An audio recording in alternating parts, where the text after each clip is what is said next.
You are Locked On Braves POSTCAST, part of Locked On Sports Atlanta, your team every day.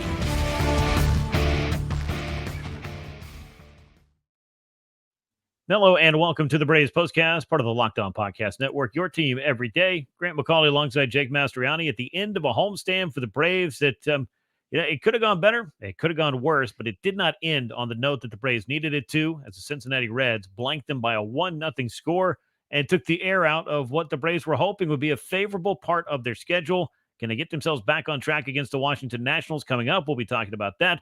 But, of course, we have to do the business of tidying up as the Braves leave Truist Park after getting shut out by the Cincinnati Reds by a 1-0 score. Hit that thumbs up button. Subscribe to Locked On Sports Atlanta on YouTube. Subscribe to Locked On Braves wherever you get your podcast. Today's episode is brought to you once again by FanDuel. Now through September 22nd, all FanDuel customers can bet $5 and get a 3-week free trial of NFL Sunday Ticket from YouTube and YouTube TV. Visit FanDuel.com today to get started with that. The Braves were looking for a lot in this homestand, I think, Jake, and they needed series victories. They got a couple of those. They also needed to finish business with the Cincinnati Reds from a time in which the Braves, I think, were searching for answers and then some at the end of July when this last game was rained out. And unfortunately, all this did was transplant a loss that may have been in line over a month ago into the end of this homestand. But suffice it to say, this was not what the Braves were looking for as they wrapped up this stay at Truist Park. It was not. You obviously wanted to end the homestand on a good note after you got the walk-off on Sunday, but unfortunately that, bad offense that we saw for, honestly, a while now kind of bled into Monday as well, and it got even worse because they couldn't get anything going against Martinez and the Reds. Yeah, I mean, you got to score to beat the other team. I've actually heard you got to score more runs than the other guys if you want to win a game. Braves unable to do that. This homestand was a chance to rack up some wins. We looked at that. We talked about that a lot. You're facing some last-place clubs in the Blue Jays and the Colorado Rockies before them, a club with a losing record in the Cincinnati Reds and the Braves. They come out of this having gone just 4-3. That may not sound like a worst-case scenario, but, Jake, as we've talked about, and, as Braves fans, I'm sure, are trying to grapple with how they feel about it, there are probably quite a few people out there besides Jorge Soler that were ready to spike their iPad after this one. Yeah, I mean, this was the stretch you were looking at, and as you said, we talked about it. You had to take advantage of the schedule because it gets a little bit harder in the second half, which with the way the season's going and the Braves actually playing better against better competition, maybe that's going to be a good thing. But either way, this was a time where you thought the Braves could try to create some distance actually in themselves and some of the other wild card teams and have a really good stretch, get a sweep in here. I thought they could at least go 7-2. That's already out the window. At worst, 6-3. That's still on the table, but they got to win the next 2 games against a Nats team that's given them a lot of trouble this year. So it just hasn't looked that way. Even some of these series wins, Grant, look, again, I know winning is winning and you take it, but even some of these wins just haven't given you a lot of confidence in this team going forward, particularly on the offensive side of things. So yeah, I'm happy and I'm glad that they won some of these series, but it still was just a way that you had to win them and the way that you did. It really wasn't what you were hoping for against this stretch of teams, winning close 2-3, 2-1 games against the Phillies. You understand that 2 really good teams that are just squaring off, but doing that against a level of competition that the Braves have played over this past week, that's frustrating and it's disappointing. Yeah, and this is 100% on the offense at this point. Yes. And I don't like to make absolute statements a lot, and I think we all know who deals in absolutes, which is fools are also Sith Lords. But putting that aside, this pitching staff, and we'll talk about this more. I got a lot of stats that you're either going to be happy about if you love good pitching or really frustrated about the fact that all this good pitching, or a lot of it, has been getting wasted by the fact that this offense cannot seem to get itself going and score just enough. I mean, you're not talking about needing to score 5, 6, 7 runs. I mean, it would be nice to have, I guess what you're kind of getting at is like a demonstrative win, one that makes you feel like, okay, the Braves came out, they did their thing, and they dominated the field of play for that day. Great, let's do it again tomorrow. That was where we were about a year ago this time. That is not where this Braves team has been since maybe the first couple of 3 weeks of the season. That's simply not who they are this year. And I think that's to be understood. But to go back to that stretch of games that the Braves have just finished up, at least at home, you needed to win 5 of these. 4 of them, I mean, again, it's a winning homestand. But to your point, Jake, it doesn't feel much like a winning homestand because of the way that some of the opportunities, and particularly some of these well-pitched games, the Braves have not been able to score runs and turn those into wins. This was just another example of that. Charlie Morton, he pitched well, a hit by pitch, go figure, And a well-placed double was the only run scored against him in this game. He pitched into the 7th inning, and obviously this is not on Morton. This is not on the starting pitching by and large over the past few weeks, and this is not on what the bullpen is doing. Braves offense shut out for the 10th time on the season. That is not something I had on my list of things I thought was going to happen when this club assembled down in Northport way back in February. And again, it's what we've been talking about. And I know you just said, last year we were talking about 5, 6, 7 runs a game, and that's just not to be expected of this offense, but 3 runs a game, 4 runs a game. I mean, is that to be expected? Maybe not from this lineup that the Braves have put together right now. And look, it's a lot of injuries. That's part of it. It's also just a lot of guys not getting it done and not stepping up. Some of the regulars that you do have who are healthy are not performing. And again, we're not asking for a lot here, I don't think, out of this offense. I mean, you needed 2 runs on Monday night against the Reds to potentially win that game, and you weren't able to get that done. You needed 2 runs against the White Sox earlier in the year to win that game, and you couldn't get it done. And it's just so many of these games this year that the Braves offense has let get away despite great pitching. And it's frustrating to see as a fan. And again, I know the injuries are a big part of it, but I don't think that's the full story. Again, I'm not expecting 5, 6, 7 runs a game, but 2, 3, 4, even on a lot of these nights with this pitching staff would be enough. And this offense just isn't able to muster that. Yeah, and I would say realistically, I mean, you can't expect to go into every series, no matter how bad a team is, and sweep every single one of them. But there was an opportunity to do this because of how well pitched these games were, for the most part, by the Braves. I mean, basically about once a week, one kind of gets out of hand. And half the time, it seems like even in those, if a play is made here or there, there's some unearned runs that go up on the board. Maybe you're able to keep that game close. Maybe the offense is able to get back into it. But every once in a while, the defense will have a day as well, or a play that just doesn't go well that opens up the door. I mean, we nearly saw it happen on Sunday with a misplay at third base by Gio Urshela, opened the door for the Blue Jays to take a lead, but the Braves ultimately able to find the runs they needed to rally over a couple of deficits and win that game, but it just didn't transfer over into Monday's contest against the Cincinnati Reds. Now, Atlanta had a streak of 182 games without being shut out, Jake. This has now happened 10 times in the last 86 games since that streak ended back on June the 5th. I told you I had some stats here, and people probably aren't going to love how they sound, but it tells the story of the 2024 Braves. And offensively speaking, yes, injury is part of it. Would you love to have Ronald Acuna Jr., Austin Riley, and Ozzie Albies every single day? Would you love for some of these guys to walk through the door tomorrow? I'm sure you would, but that's just not where they're at. That's not realistic. That's not happening. And some of these other guys, and I know Marcell Ozuna, the power has not been there, but somebody not named Marcell Ozuna also is going to have to step up and do something over the course of the 2024 season as far as the consistency is concerned, and they're running out of days to do it. They are. It's running out of time, and this was your opportunity, like we started talking about at the beginning of the podcast. This was your opportunity to do that, and you just haven't. And again, it's up and down the order. There's not really one guy that you can point out. I know Matt Olson has had his struggles. He had some of the best swings of the night. He had the only 2 hits of the night. But as we've talked about with Matt Olson, with him, you're looking for those extra base hits, and they weren't able to get any of those tonight. 2 singles, again, both coming from Matt Olson. It took a great play from Ty France at first to rob him of another hit in this one. So again, it's just up and down the order. Not being able to manufacture runs is something we've talked a lot about this year. We can't compare this team to last year. Last year, you overcame a lot of this because you could hit 2 or 3 home runs a game. You knew that was coming. This year, you can't count on that. And so you have to find other ways to score. And I'm not somebody who is on the fire Brian Snitker and all the managers train. I am not. But I do think they have not tried at least to attempt to do something different with this team throughout the year, to try other ways, try a hit and run. You got a guy in Gio Urshela who can handle the bat. Look, on this night, you just didn't even have those opportunities. There weren't even base runners to try that. And I get it. The talent is just not there. But I just feel like we're 3 weeks away and we're still just sitting back waiting on that 2-run, 3-run home run to come. And it's not coming. Yeah, no, it's not. But I will also say, and this is not just in complete defense of Brian Snitker, because as we know with the major league manager, like part of this, the criticism, the second guessing, the hindsight, it all goes with the job. But I don't really know what else he can do to change things for this club. I mean, could he, run a couple of guys? Could he call a couple of hit and runs? Could they do some bunting like they did to help win that game against the Blue Jays? Sure, they could. But that's not going to solve or fix all of these problems. They're going to need some guys to get offensively, get going. And I just don't know when/if that's going to happen at this point. Now, the Reds helped out Atlanta by beating the New York Mets on Sunday as the Braves were beating the Blue Jays. The exact opposite happened on Monday, though, as the Braves now, with this loss and a Mets win over Toronto, are now a game out of the final wild card spot.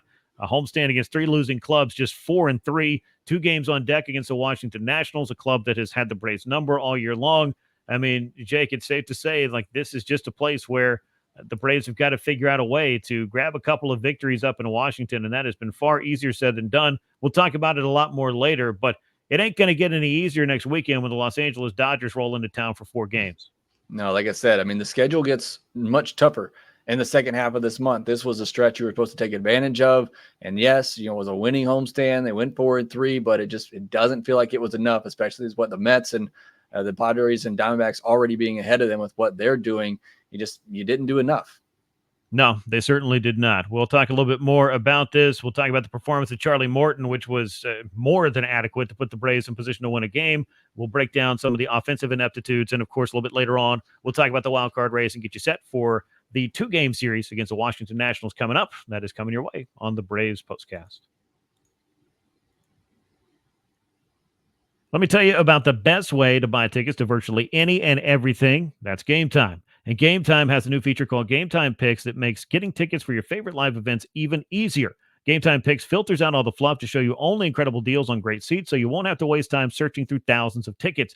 There are plenty of things to love about Game Time and the ticketing experience. You get a panoramic view from your seat on the app before you buy, and you get the lowest price guarantee, or Game Time credits you 110% of the difference.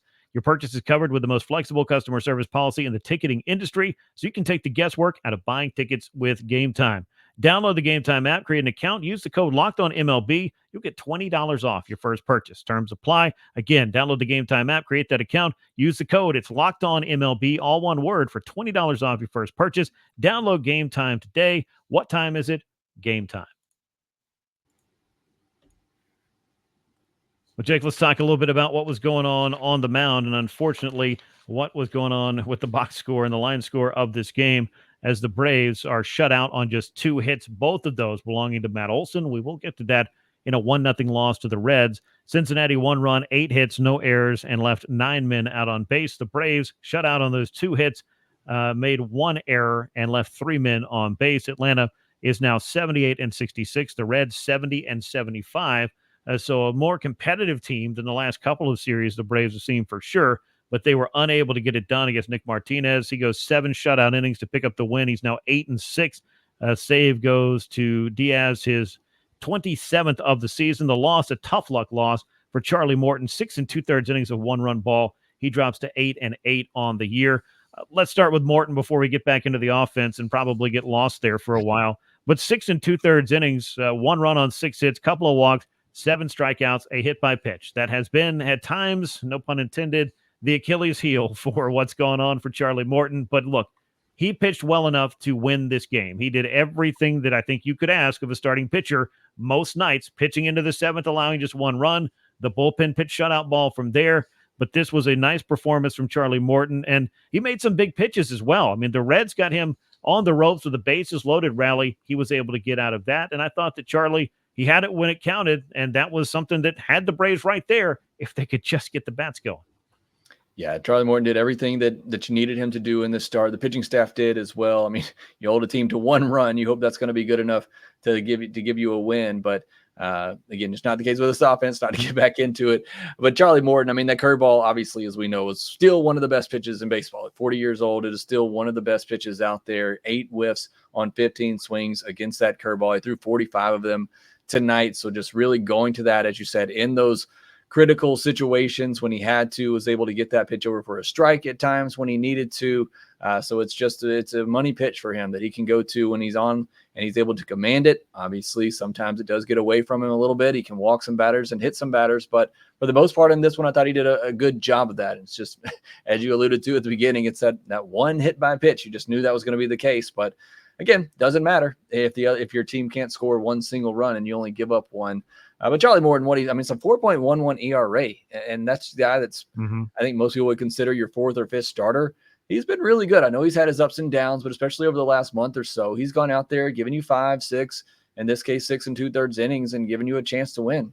Yeah, he definitely has 7 more strikeouts for Charlie Morton. He's now tied for 13th in the National League. He's knotted up with Mackenzie Gore and Shota Imanaga, and just behind Logan Webb, Brandon Fott, and then Hunter Green is 10th. So Charlie is piling up the strikeouts, and obviously Chris Sale leads all of Major League Baseball with 213 of those. But you're getting a lot of swing and miss, to your point, out of the guy that ostensibly has become your 5th starter at worst. And you could have bigger problems with this.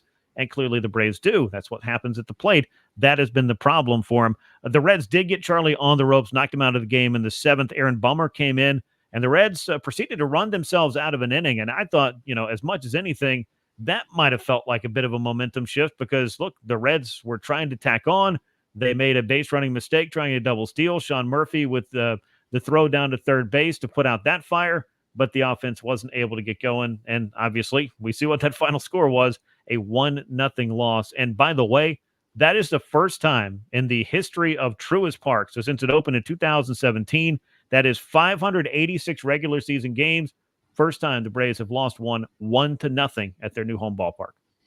Yeah, it's a rough season, and it's hard to say for a team that's, in postseason contention, over 500. This is not like this is a team that is 10, 20 games below 500. And it's been a rough season, and it's mainly because of the offense. But pitching staff did great. Grant Holmes getting out of a jam there in the 9th inning as well to just leave that one run on the board. Great scoop over there by Matt Olson at first base to help Gio Urshela out there. Can't believe they overturned that, but I'm glad that they did. I thought it was really close. But either way, the pitching certainly doing its job and giving this Braves offense an opportunity. And that's all they've been doing for the past month. There's been one start over the past month where the Braves pitcher's given up more than 3 runs. And in fact, that was 3 earned runs with Schwellenbach last Saturday. So the pitching's more than done their part. Let me tell you how well the pitching is done this year, just in case you were curious. As of this 9 innings of 1-run ball that the Braves threw on Monday against Cincinnati, it lowered their ERA on the season as a staff to 3.51. That equals the 3.51 ERA that has been posted by the Seattle Mariners for best in baseball. That is how good the pitching staff has been. It's crazy to think that it's like the exact inverse of what was going on a year ago, only the pitching staff obviously was better a season ago. There were some things that they had to sort out at times, but it never struggled the way the Braves offense is struggling this year. But you flip it over, and the offense that was historically good a year ago, maybe this isn't a historic pitching staff, but it's one of the best in baseball, and to not be able to support it, it's almost criminal on some of these nights, the depths that it has gone to. On this one, or in this one against the Cincinnati Reds, 2 hits, both from Matt Olson, a walk to Marcell Ozuna. That was the entirety of your offense for the night. Braves pitchers this month, Jake, 1.55 ERA. The club is 4-4. The offense is averaging just 2 runs per game in those 4 losses. So it's any which way you slice up these stats, it says that one part of this team is doing the job, the other part is unable to. I will, though, talk a little bit about what Charlie Morton said after the game, which was just the understanding of he doesn't feel any judgment when he doesn't pitch well. It's not on him to judge what the offense is doing or not doing. It's a difficult game. It's a hard game. Obviously, if there was a lever to pull for Brian Snitker, he would have pulled it by now. And I would say the same probably goes for a lot of these Braves hitters who have been unable to get themselves going this year. It's not just a coaching thing. It's not just a talent thing. I don't know what it is, other than you can certainly point to the fact that it's a results thing. Yeah, it is. Again, and we've talked about it ad nauseum at this point. It's not just one thing. Again, it's not just the injuries. It's not just regression. It's a lot of things. And you're right earlier. I posted this on X before the game. I look at that lineup and I think, man, Michael Harris has a 2.60 ERA in his last 30, or 2.60 on base percentage in the last 30 days. And he's batting leadoff. And I'm like, who else are you going to put there? You look at the rest of the guys in the lineup, how are you going to put this lineup together? Ozuna and Olson, as you mentioned, the 2 guys that got on base tonight, but how are you going to fit it around them to try to give yourself the best chance to score? And it's just, there's not an easy solution. Like you said, unless these guys all of a sudden just turn it around, which you would love to see. And I think they're capable of doing, but Michael Harris, like I mentioned, I had to put everything on him. Sean Murphy, a guy that hasn't hit well this year. It's just up and down that guys who have not produced. And It's just, again, there's no easy solution to it. And you use the exact right phrase earlier, the fact that it is just criminal that what this offense is doing I think it's one of the better pitching staffs we've seen in a long time. I know maybe the numbers aren't going to be there historically, but you look at the 5 starters that they have. You look at the 4 guys they have in the bullpen right now, and Lee, Johnson, Jimenez, and Iglesias. This is one of the better pitching staffs I can remember in quite some time, and they may not even make the postseason because the offense has been that bad, and that truly is sad. Yeah, I mean, and there's been so much hand wringing, and I understand it about when they were, mixing in this pitcher or that pitcher, trying to get the extra rest. I understood, the point of doing that, especially in the first half. I'm glad that they've kind of shifted away from doing that here in the second half. I don't know that they did some of those guys favors by having them go 7, 8, 9 games between starts. I mean, that's not a rhythm thing for a starting pitcher with, going back and forth from Gwinnett. Thankfully, that's not a big part of it. But to have all of that going on and to feel like maybe there was some consternation about the pitching staff, and then look down and be like, oh, best ERA in the National League, best ERA in baseball. Pretty good work by the pitching staff, to say the least, and doing all of this, obviously, without Spencer Strider at the head of that staff. Just an incredible turn of events for the Braves pitching staff this year. No two ways about it. They continue to deliver. Can the offense find a way to deliver? That is the question I think the Braves are going to be asking themselves over the next 3 weeks. When we come back, we will talk about the wild card race, which obviously shifted with Monday's action. We'll update you on what was going on for the New York Mets. Talked about that earlier. They're back in the win column. That does not bode well necessarily for the Braves here either, though it is kind of a crazy little race coming down the stretch with 4 teams all battling it out for just 3 spots. Will the Braves get one of those spots? We'll discuss it next on the Braves Postcast. You've heard us talk about FanDuel, America's #1 sportsbook. Well, we have something a little bit different for you today. Now through September 22nd, all FanDuel customers can bet $5 and get a free 3-week trial of NFL Sunday Ticket from YouTube and YouTube TV. Then with a YouTube TV base plan, you'll be able to watch every regular season Sunday afternoon out-of-market game. All you need is a Google account and the current form of payment, and you can cancel anytime. Visit FanDuel.com/lockedon to download America's #1 sportsbook today.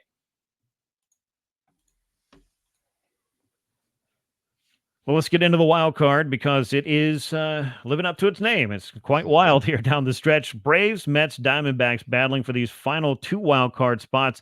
Today obviously didn't help the Braves, but beyond that, the Padres have also started to sink back towards the pack as well. So by my math, you've got 4 teams, Jake, within 2.5 games of one another with about 18 games to play for each of these 4 clubs.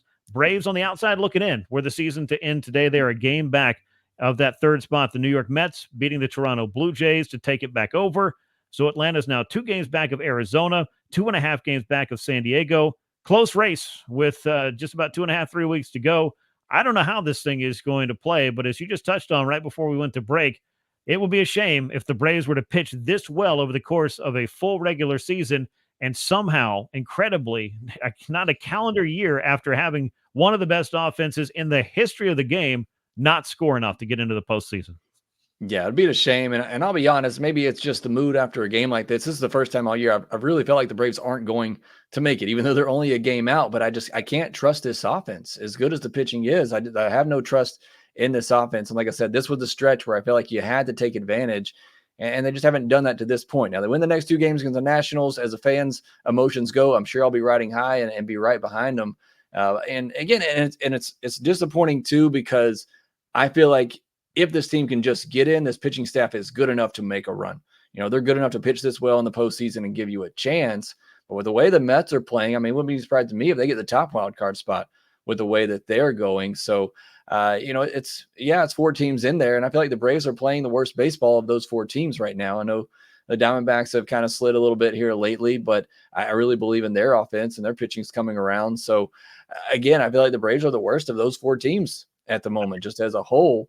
But obviously you're right there in it. Like you said, I mean, all these spots are up for grabs. It's not just the Mets that you're having to watch. It's the Diamondbacks, the Padres, because I think all 3 of these spots are there for all 4 of these teams right now. It's just, can this offense be good enough in the last 3 weeks to get going and help out this pitching staff? Well, the crazy thing is, I feel like what you just said, how you just described the Braves, is how different fan bases of all 4 of these teams are probably describing it. Are we consistent enough here? Is this happening enough? Can we do this? Are we better than the next guy? I mean, there's a lot of comparison that's going to go on, obviously, and a lot of things could happen over the course of this next 2.5, 3 weeks with these clubs. they're not all going to go on an 18-game winning streak, I wouldn't imagine. So there is that. But what can the Braves do to be able to at least climb into one of those three spots and hold on to it? And if they do get to the postseason, I mean, I've talked to a lot of people around the game. I think we've heard it a lot of different places.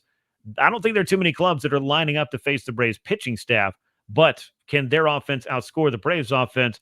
I think we've seen that the answer to that question way more times than not, especially lately and especially in these well-pitched games, has been, yes, their offense is able to do just enough, and the Braves pitching staff can only do so much, obviously. Braves going to open up a brief series with the Washington Nationals. I'll just put it out there. They've got to beat these guys. It's been rough head-to-head against Washington, a club that, were it not for the Miami Marlins and the bar that they continue to set at the bottom of the division, Washington would be in last place in some of these other races. They have been competitive, more so, I think, this year at times than others. They have some good young players, but they're clearly still in the midst of trying to build something up there in Washington. But they have already won the season series against the Braves. They've won 7 of the 11 games so far.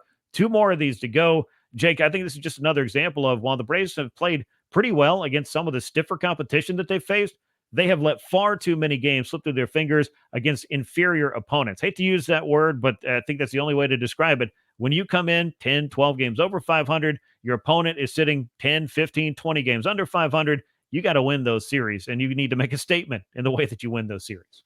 You absolutely do. And I think as much as the injuries are going to be an excuse for this season, if things, continue to go south, I think you're going to look back at it and see you lost the series to the White Sox. You got swept at home by the Reds. You lost the season series to the Nationals. You split a 4-game series against the Marlins where you were dominating the first 2 games of that series.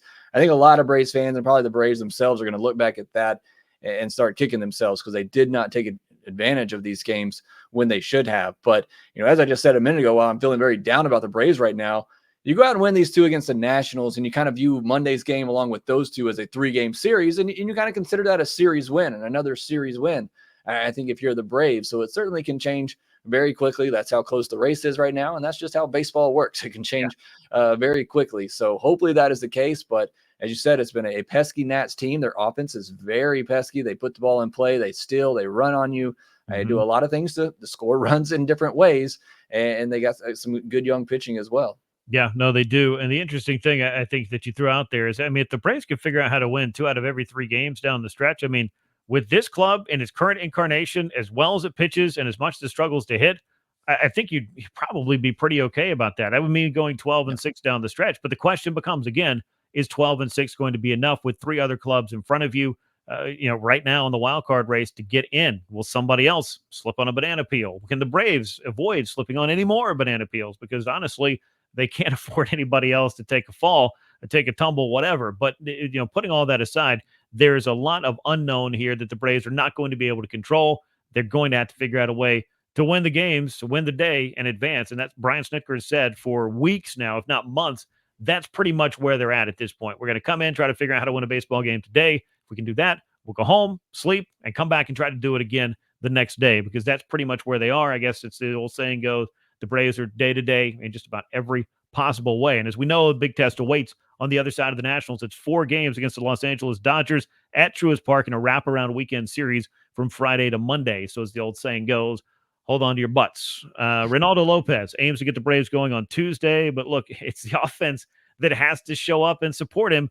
Reynaldo's 8-5, a 2.04 ERA. Game 1 of this 2-game series, Mackenzie Gore gets the ball on the other side for Washington.